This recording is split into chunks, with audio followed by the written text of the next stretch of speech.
वर्षा एक self independent और strong girl थी। उसका अभी अभी ग्रेजुएशन कंप्लीट हुआ था और वह बहुत खुश थी। लेकिन अचानक उसकी लाइफ तब बदल गई जब उसके मम्मी पापा ने उसके लिए एक रिश्ता तय किया। लड़के का नाम प्रियांशु था। प्रियांशु एक सुलझा हुआ और शांत स्वभाव वाला लड़का था। पहली बार मिलने पर ही वर्षा को लगा कि वह उसके लिए सही नहीं है।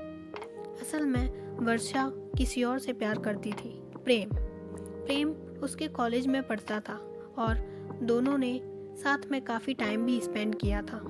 लेकिन जब उसने अपने परिवार से प्रेम के बारे में बात की तो उन्होंने उसका रिश्ता प्रियांशु से तय कर दिया। शादी के कुछ दिन पहले वर्षा ने प्रेम से मिलकर उसे अपने दिल की बात बताई।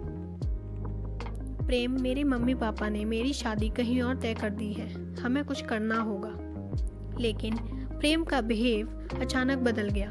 उसने झूठे बहाने बनाकर वर्षा से दूरी बनाना शुरू कर दी और उसने कहा, मैं अभी तैयार नहीं हूँ वर्षा, तुम अपने परिवार की बात मान लो। कुछ दिन बाद वर्षा को पता चला कि प्रेम का पहले से किसी और लड़की के साथ रिलेशन था। वह सिर्फ वर्षा के भरोसे का फायदा उठा रहा था। यह सुनकर वर्षा का दिल टूट गया। वर्षा ने भारी मन से अपनी मम्मी पापा का फैसला मान लिया और प्रियांशु से शादी कर ली। शादी के बाद वर्षा का बिहेव प्रियांशु के लिए अच्छा नहीं था। वह उससे ज़्यादा बात नहीं करती थी और हमेशा खोई खोई रहती थी। लेकिन प्रियांशु ने कभी इस बात का बुरा नहीं माना। उसने समझदारी और पेशेंस के साथ वर्षा को संभालने की कोशिश की। प्रियांशु ने वर्षा की छोटी छोटी बातों का ध्यान रखना शुरू किया। जब उसे पता चला कि वर्षा को चाय पीने का शौक है तो वह हर सुबह उसके लिए उसकी पसंदीदा अदरक वाली चाय लेकर आता। उसने वर्षा को उसकी पसंद की किताबें गिफ्ट की ताकि वह खुश रह सके। कभी कभी वो वर्षा को खुश देखने के लिए शॉपिंग पर भी ले जाता था। जब वर्षा बीमार हुई तो उसने दिन रात उसकी देखभाल की और उसकी पसंद का सूप बनाकर दिया। कभी कभी वो वर्षा के लिए उसकी पसंद का खाना बनाता था। वर्षा को जो भी ज़रूरत पड़ती वो हमेशा उसका ध्यान रखता था। धीरे धीरे वर्षा को फील होने लगा कि प्रियांशु उससे सच्चा प्यार करता है।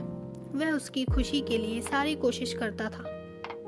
एक दिन जब प्रियांशु ने वर्षा की पुरानी डायरियाँ पढ़ने की कोशिश की तो उसने माफ़ी मांगते हुए कहा, मुझे तुम्हारी फीलिंग्स को समझने में हेल्प चाहिए, वरना मैं तुम्हें खुश कैसे रख पाऊंगा। उसकी इस ईमानदारी और परवाह ने वर्षा का दिल छू लिया। धीरे धीरे वर्षा को प्रियांशु के साथ सुकून महसूस होने लगा। वह अपनी पुरानी यादों को भूलकर नई शुरुआत के बारे में सोचने लगी। जब सब कुछ ठीक होने लगा तब अचानक प्रेम वर्षा की लाइफ में वापस आ गया। उसने वर्षा से माफ़ी मांगते हुए कहा, वर्षा, मैं गलत था, मैंने तुम्हें धोखा नहीं दिया, बल्कि मेरी मजबूरी थी। मेरी फैमिली ने मुझ पर दबाव डाला था। मैं तुम्हारे लायक बनने के लिए समय चाहता था। प्रेम ने कहा कि उसने अब सब कुछ ठीक कर लिया है और वह वर्षा के साथ रहना चाहता है। उसने गिड़गिड़ाते हुए कहा, मैंने कभी तुम्हें भुलाया नहीं, मुझे एक और मौका दो। प्रेम के शब्दों ने वर्षा के मन में उथल पुथल मचा दी। एक तरफ वह प्रियांशु के सच्चे प्यार और देखभाल से प्रभावित थी, दूसरी तरफ प्रेम ने उसके पुराने प्यार और सपनों की यादें ताज़ा कर दी थी। उसने अपने मन से पूछा, क्या मैं अपने पुराने प्यार को मौका दूं जिसने मुझे धोखा दिया था, या उस व्यक्ति के साथ रहूं जिसने मुझे टूटने से बचाया और हर कदम मेरा साथ दिया। और दूसरी तरफ उसके दिमाग में प्रेम के लिए ये भी आ रहा था कि जैसे उसने मुझे एक बार छोड़ा वैसे ही आगे भी कभी प्रॉब्लम आने पर वो मुझे छोड़ सकता है। उसके बाद प्रियांशु वर्षा के पास आकर बोलता है कि ये तुम्हारी लाइफ है वर्षा, इसे कैसे जीना है ये तुम ही डिसाइड कर सकती हो। तुम्हारा जो भी डिसीजन होगा मैं उसकी रेस्पेक्ट करूँगा। वर्षा ने दोनों से कुछ टाइम मांगा और खुद को अलग कर लिया और कुछ सोचते हुए उसने कहा, जो भी मेरे फ्यूचर का हिस्सा बनेगा उसे मेरी फीलिंग्स और मेरे डिसीजन की रेस्पेक्ट करनी होगी। क्या वर्षा प्रेम के बहानों को मानेगी और अपने पुराने प्यार को फिर से एक मौका देगी, या वह प्रियांशु के साथ रहेगी जिसने उसे मुश्किल टाइम में संभाला और सच्चा प्यार दिया?